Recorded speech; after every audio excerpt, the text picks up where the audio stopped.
Bienvenue dans Soir d'Info qui reçoit tout de suite Alioune Badara Diouk, porte-parole de l'Alliance des forces de progrès. Bonsoir Monsieur Diouk. Bonsoir Sarah. Merci d'avoir accepté l'invitation. C'est tout à fait un plaisir pour moi de venir et de partager avec vous ces quelques moments. Alors, je vous ai vu tout à l'heure tout ému là lorsque j'introduisais l'élément sur Harmaï Mbadiaga. Vous êtes de Rufisque? Je suis rufisquois d'origine parce que mes grands-parents avaient demandé aux grands-parents de Adja Harmaï, parce que son grand-père, Alsan Maé, était venu à Rufisque voir mon grand-parent. Il lui a dit d'amener son épouse, de retourner au Cayor et d'amener son épouse Khoudiabouri, qui est la grand-mère de Adja Khar. Donc, ce qui fut fait, mon grand-père avait déjà dressé toutes les commodités pour que la famille puisse rester à ses côtés à Rufisque. Donc c'est ça l'histoire qui me lie avec Adja Khar. C'est une histoire tout à fait profonde, une histoire familiale et tout. En tout cas, toutes nos félicitations à Adja Harmaï Mbadiaga. Si elle nous regarde, bien entendu, ce soir, c'est amplement mérité. C'est une figure, une icône emblématique de la culture sénégalaise, en plus d'être une gardienne des traditions culturelles. Alors, avec vous, Alioune Badara Diouk, nous allons naturellement parler de votre formation politique, l'AFP. Je remercie d'abord le maire de Rufisque d'avoir pris l'initiative d'honorer Adja Harmaï. Parce qu'on a pu constater que beaucoup d'artistes vivent actuellement dans la précarité, dans le dénuement total. Souvent, ils sont oubliés et ils ont rendu énormément de services à cette nation. Absolument. Vous savez que l'art et la culture a beaucoup participé à la consolidation même de notre chère nation. Si aujourd'hui que cette nation est encore debout, parce que l'art a joué son rôle. Absolument. En tout cas, merci pour ce témoignage. Avec vous, nous allons parler je le disais tout de suite, de l'AFP, votre formation politique, désormais dirigée par Mbaye Ndione, député, maire de Ngoundiane, qui en est le nouveau secrétaire général. Il succède ainsi 26 ans après à Moustapha Niasse, à l'origine de la création du parti. Donc il y a exactement 26 ans, c'était un 16 juin 1999, Moustapha Niasse lançait donc l'Alliance des forces de progrès. Un appel historique dont vous allez commémorer l'anniversaire, ce sera ce samedi. Exactement. Est-ce qu'on peut démarrer par là et savoir qu'est-ce qu'il y aura au menu de cet anniversaire, des festivités? Oui, c'est fondamental. Si l'AFP est un arbre, l'appel du 16 juin de Moustapha Niasse en est la sève. La sève nourricière même de ce parti. Vous savez, c'est toute une histoire que le président Moustapha Niasse a vécu pendant très longtemps aux côtés du président Senghor et militant du Parti socialiste, même étant numéro 2 du Parti socialiste en tant que secrétaire politique du Parti socialiste. C'était très difficile de rompre les amarres avec les partis socialistes et de créer une nouvelle formation politique. Ça devait arriver et c'est arrivé. Parce que le président Moustapha Niasse, après tout ce qui s'est passé après le congrès de 96 du Parti socialiste, la formation du gouvernement en 98, le gouvernement de Mamadou Lamine Loum, où le président Abdou Diouf avait refait confiance au président Moustapha Niasse d'être encore ministre d'État, ministre des Affaires étrangères. Au moment où il était en mission à Abidjan, il a renoncé à ce poste. Il a quitté le gouvernement en 98. Et ensuite, pendant les législatives de 98, aussi Moustapha Niasse était tête de liste du département de Nioro. Après être élu à l'Assemblée nationale, il a quitté son poste de député pour laisser son jeune frère Serigne Mbaye Thiam, qui était son suppléant, pour écouter son peuple. Le président Niasse a écouté le peuple sénégalais, il a écouté les pulsions, les impulsions, les sentiments du peuple pour prendre cette responsabilité et de faire cet appel le 16 juin. Il a fait le diagnostic, un diagnostic profond. Donc du Sénégal et tout, il a écouté les Sénégalais de tous les bords et de tous les horizons pour faire son appel. Et l'appel a fait un boom donc, au Sénégal pour une personnalité de la trempe de Moustapha Niasse de quitter le Parti socialiste. Ce n'était pas chose aisée. Mais il l'a dit, il a lancé le mot « Je suis maintenant prêt à assumer cette charge, cette responsabilité de conduire les changements au niveau du Sénégal. » Il l'a dit à Amredi. Je pense que si c'était en arabe, comment on le dit en arabe, Anna Ferdi. Donc il s'est engagé et cet appel de 99 a abouti à la formation de notre parti, l'AFP, l'Alliance des forces du progrès. On a eu notre récépissé le 13 août 99 et on était à quelques encablures des élections présidentielles de 2000. Et la première alternance politique, Moustapha Niasse et l'AFP ont joué un rôle prépondérant pour que cette alternance puisse arriver, parce qu'il est arrivé deuxième derrière Maître Abdoulaye Wade qui avait 41,2% et le président 32,1% et le président Niasse qui est arrivé avec 17%. Voilà l'histoire que l'AFP a pu contribuer à la première alternance donc, de ce pays, et ce parti s'est maintenant installé comme un parti pour la transformation donc, du Sénégal, pour apporter encore une valeur ajoutée à l'échiquier politique. Alors, vous avez tenu votre congrès, troisième du nom, au cours duquel justement le président Moustapha Niasse a cédé son siège au secrétaire général Mbaye Dione, député donc, et maire de Ngoundiane, et vous décidez ce samedi justement de célébrer ces 26 ans, on peut dire que de chemin parcouru en 26 ans, mais est-ce que vous envisagez de définir les nouvelles orientations du parti à travers cette célébration? Absolument. Vous venez de lancer le mot que Mbaye Dione a pu succéder. Il ne remplace pas, parce que le président Niasse est une personnalité très difficile à remplacer. On lui succède. Et c'est ce qui est fait. Le dernier congrès qu'on a pu tenir il y a quelques semaines, que l'honorable député maire de Ngoundiane, Mbaye Dione, est maintenant le nouveau secrétaire général. Mais il y a des réformes profondes.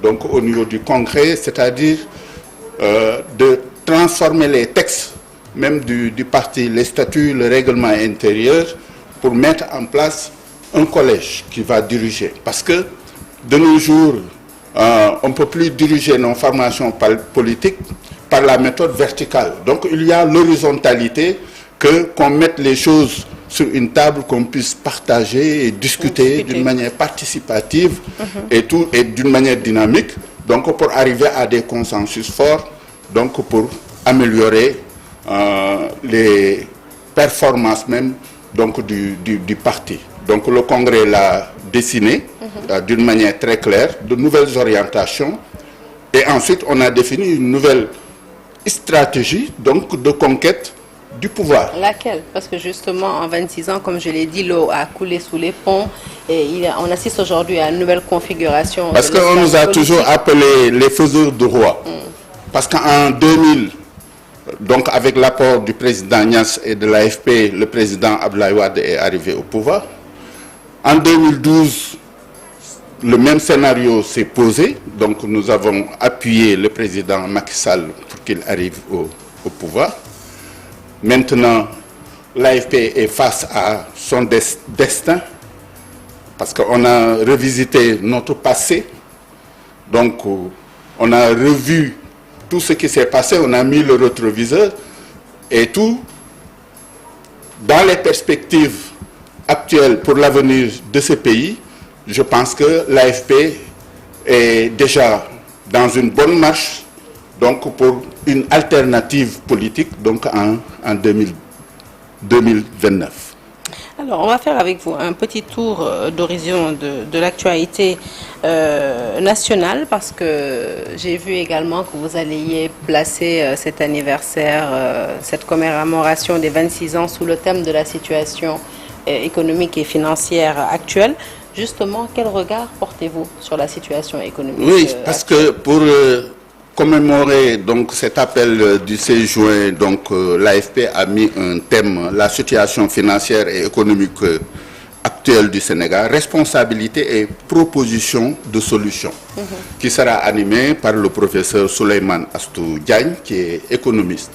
Bien sûr que l'AFP va donner un apport donc à cette conférence, cette contribution à la réflexion pour voir à partir du diagnostic qui est fait au niveau de la situation économique donc, de ces pays, pour voir maintenant les propositions de solutions. Nul n'est censé ignorer que le Sénégal traverse une situation extrêmement difficile. Vous savez, ce pays, nous ne pourrons pas le construire sans l'apport des institutions multilatérales et bilatérales. J'ai lu la lettre de Robert Bourgi cette semaine, parce que ça fait des mois où chaque semaine le Sénégal passe sur le marché de l'UEMOA pour des emprunts obligataires. Il a tiré la sonnette d'alarme. Est-ce qu'on a la cartographie des bailleurs qui mettent leur argent au niveau de ces emprunts obligataires? C'est une question. Parce que la sous-région actuellement est minée par le djihadisme et le blanchiment de l'argent. Est-ce que demain, s'il s'avère que parmi les emprunts obligataires du Sénégal, qu'il y a de l'argent sale, notre pays peut être indexé parmi les États voyous à travers le monde. Et je pense que il faut qu'on joue la carte de la prudence pour revenir encore dans l'orthodoxie au niveau international. Vous me tendez d'ailleurs la perche. C'est vrai que le Sénégal a opté pour une nouvelle stratégie de financement, notamment ses emprunts à court terme. De l'avis de certains observateurs, c'est une stratégie qui va coûter très cher, à notre économie, en ce sens qu'elle va alourdir la dette. Vous êtes de cet avis également? Mais absolument, parce que vous êtes sur un marché financier où c'est des personnes physiques ou personnes morales, donc qui prêtent leur argent à un État, mais à des durées tellement limitées, 3 ans, avec des taux qui avoisinent dans la fourchette 6 et 7%. Or que si vous êtes sur le marché international, donc le FMI était déjà prêt depuis juin 2024 à octroyer au Sénégal 1500 milliards donc, de francs CFA pour des taux d'intérêt entre 2 et 3%, et dans des délais qui avoisinent 10 et 20 ans. Et je pense que le Sénégal a intérêt donc, de regagner encore le milieu, la confiance des bailleurs internationaux. Pour plusieurs raisons. Parce que ça donne confiance. Ça donne confiance aux investisseurs, parce que là où il y a la Banque mondiale, là où il y a le FMI, l'AFD, les partenaires multilatéraux, donc ça donne confiance donc, aux bailleurs internationaux.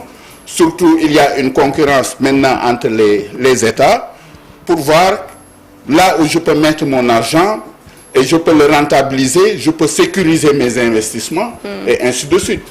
Alors, l'actualité nationale est également marquée par cette sortie au vitriol du Premier ministre du député plutôt Guy Marius Sagna, qui appelle à une gestion plus éthique de l'Assemblée nationale, faisant ainsi référence à un appui financier accordé aux groupes parlementaires sans justificatif, la distribution de soukor au corps, la remise de billets pour la Mecque, l'absence de consultation des députés sur des décisions aussi importantes que l'achat de véhicules. Votre mentor, Moustapha Niasse, a justement été le prédécesseur d'El Malick Ndiaye, l'actuel secrétaire général de l'AFP, Mbaye Dione, et député de cette législature. Comment analyse-t-il cette sortie du député Guy Marius Sagna? Non, tu sais, un homme comme moi, ça ne m'étonne pas. Parce que ça, c'est la maladie congénitale même du PASTEF.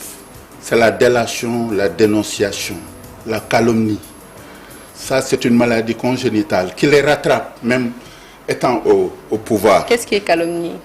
Vous savez, quand vous parlez vous étiez là lorsque Ousmane Sonko avait été député à l'Assemblée nationale pendant la 13e législature. Il disait que chaque député avait reçu 15 millions de francs. Or que ce n'était pas le cas. Le président Moustapha Niasse a juré, même sur le Coran ce jour-là, pour lui dire que ça n'existe pas. D'accord, si Guy Marius Sagna souligne certains faits, il a un cadre au niveau de PASTEF où il peut s'exprimer au niveau de son groupe parlementaire ou bien d'aller directement voir le président de l'Assemblée nationale. Vous lui reprochez cette sortie, vous pensez? Non, tu sais, nous, au niveau de l'AFP, on a cette discipline. Quand vous êtes dans une formation politique, je pense que c'est la leçon qu'on donne au PASTEF. S'ils veulent garder la stabilité de ce pays, il faut que ces éléments, ces militants et autres aient une certaine responsabilité dans l'exercice même du pouvoir. Parce qu'un État, ce n'est pas du fla-fla, comme on dit, ce n'est pas un marché, comme le marché Sandaga. Je pense qu'il y a toujours des canaux où on peut s'exprimer sans pour autant mettre en péril. Parce qu'aujourd'hui, c'est le PASTEF qui est au pouvoir. Parce que si le PASTEF est en péril, ça peut impacter sur la stabilité donc, de ce pays. C'est une leçon juste qu'on donne au PASTEF. Alors, il y a également cette décision du Premier ministre Ousmane Sonko d'annuler le stage des Lions du basket aux USA, après refus par l'ambassade, bien sûr, des États-Unis de délivrer des visas à certains membres de l'équipe. Le Premier ministre Ousmane Sonko qui préconise d'organiser tout bonnement ce stage à Dakar. C'est une décision qui alimente une polémique et qui intervient surtout au moment où Washington veut étendre l'interdiction de voyager vers les USA à d'autres pays. Le Sénégal figurerait dans la liste des pays potentiellement visés. Que pensez-vous de ce débat? Oui, parce qu'on a déjà exposé notre pays depuis que le PASTEF est arrivé au pouvoir. Dans un pays où on dit qu'il y a 4 000 milliards cachés quelque part, un pays où on a des régies financières respectées et respectables, un pays où le FMI, la Banque mondiale sont toujours là et font des revues trimestrielles, et on a la BCEAO qui contrôle l'ensemble des opérations, on te dit que dans ce pays, il y a 4 000 milliards où on ne sait pas où ça se trouve. Donc, c'est exposer notre pays comme étant un pays voyou. C'est ça, c'est le problème du Sénégal. C'est qu'il y a des choses, et ensuite, notre diplomatie est actuellement presque à terre. Je ne vois pas le pourquoi l'ambassade des États-Unis a refusé le visa à nos athlètes, à nos basketteurs. Il doit y avoir des raisons profondes. Bon, on n'a toujours pas eu un communiqué officiel de l'ambassade des États-Unis qui s'exprime sur la question. Mais moi, j'ai toujours bénéficié d'un visa au niveau des États-Unis. Je n'ai jamais eu de problème de visa. Non, ce qu'il faudrait peut-être reconnaître, c'est qu'aujourd'hui, sous l'ère du nouveau président américain, Donald Trump, je pense, dès son arrivée au pouvoir, il a annoncé la couleur. Sous Biden, on n'avait pas eu une liste de pays dont à qui l'on interdisait potentiellement de fouler le sol américain. Vous savez, notre pays a toujours Ça n'a peut-être été... rien à voir avec les autorités sénégalaises, c'est peut-être une nouvelle façon Non, de faire de il y a toujours des l'administration. raisons. Vous savez que les consulats qui sont à Dakar, les ambassades qui sont à Dakar, ils ont aussi l'information et ils rendent compte de ce qui se passe dans le pays. C'est pour cela que les ambassades sont là. Donc ils sont toujours à la quête de l'information. Si nous, dans notre pays, on dit que voilà, tel type a volé tant d'argent, des milliards, ainsi de suite, que des anciens ministres sont aujourd'hui croupis presque en prison et ainsi de suite, mais cet État est taxé comme un État voyou. Donc il va falloir faire une certaine thérapie pour avoir la visibilité et la lisibilité au niveau des ambassades pour remettre la confiance donc à notre État. Donc, parce qu'il y a une nouvelle forme de gouvernance que le Sénégal n'a jamais connue. C'est ça la vérité. C'est leur style, mais je sais que ils n'ont pas encore l'expérience donc de diriger un pays. En attendant, expérience ou pas, le peuple leur a fait largement confiance. Hein. Ils ont eu quand même, le PASTEF a obtenu un score bolchevique, on peut dire, au premier tour, dès le premier tour de l'élection présidentielle. Même si vous avez participé au dialogue national du 28 mai dernier, j'imagine qu'un rapprochement entre PASTEF et AFP n'est pas à l'ordre du jour. Mais comment comptez-vous alors vous opposer au PASTEF que vous décriez depuis tout à l'heure? Nous, l'AFP, nous sommes membres du Front pour la défense de la démocratie et de la République. Donc aujourd'hui, nous sommes dans l'opposition. Dans l'opposition, je ne peux pas dire l'opposition radicale, mais nous sommes obligés de nous opposer à cette forme de gouvernance que le PASTEF veut inculquer au Sénégal. Et nous savons que tôt ou tard, ils vont s'écrouler. Parce que ça ne peut pas être opérationnel, donc, cette démarche. Le dialogue a permis au moins une chose, un peu la réconciliation, parce qu'avant le dialogue, nous avons un Sénégal presque divisé. Un Sénégal, je peux dire, complètement en lambeaux. Le dialogue a permis à des franges de la société civile, de l'opposition et du pouvoir, au moins d'être autour d'une table et discuter des problèmes du Sénégal. Au moins ça, c'est un peu d'oxygène apporté donc à notre pays, mais ça ne veut pas dire que demain ou après-demain, donc les partis politiques ou bien les partis qui sont dans l'opposition vont aller flirter donc avec le PASTEF. Voilà. Comment comptez-vous dès lors redynamiser le parti, préparer les futures échéances électorales qui se profilent à l'horizon? Quel est votre agenda? Non, parce que le congrès a été un moment, un déclic. C'était un moment fort, un grand rendez-vous de tous les segments du parti à l'échelle nationale et au niveau de la diaspora. C'était un moment aussi de redéfinir la ligne idéologique donc, du parti en tant que sociodémocrate et ensuite de permettre au parti de prendre en bandoulière, de faire même le portage des revendications, les préoccupations donc, des Sénégalais. Donc, dès maintenant, le parti va écouter le peuple sénégalais pour prendre ses préoccupations. Comment vous allez le faire? Vous allez aller à la rencontre des Sénégalais? Mais nous allons faire les presque plus de 500 collectivités territoriales. Nous allons les revisiter, réveiller les cellules dormantes donc, du parti, donc, pour donner au parti donc, un nouvel élan. Donc c'est la mission que nous nous sommes assignés. D'ici, s'il n'y a pas d'élection territoriale anticipée, donc les futures élections, nous savons que si le calendrier est respecté, ça sera en 2027. Donc d'ici 2027, nous pourrons aller dans les 500 et quelques collectivités territoriales.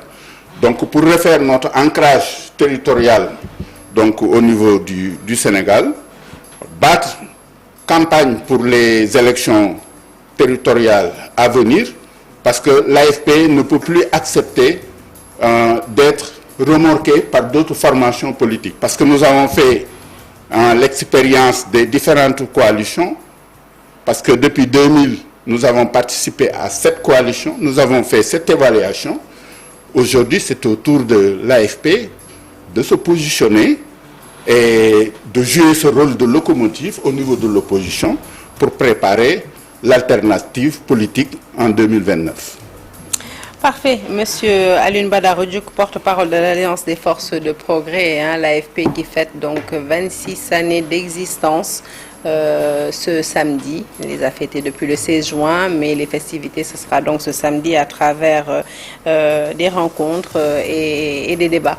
Merci d'être passé. C'est moi qui succès pour vos travaux. C'est moi qui vous remercie parce que le 16 était très proche de la Tabaski et des fêtes de Pentecôte. C'est pour cela on a décalé d'une semaine donc pour faire la fête le 21.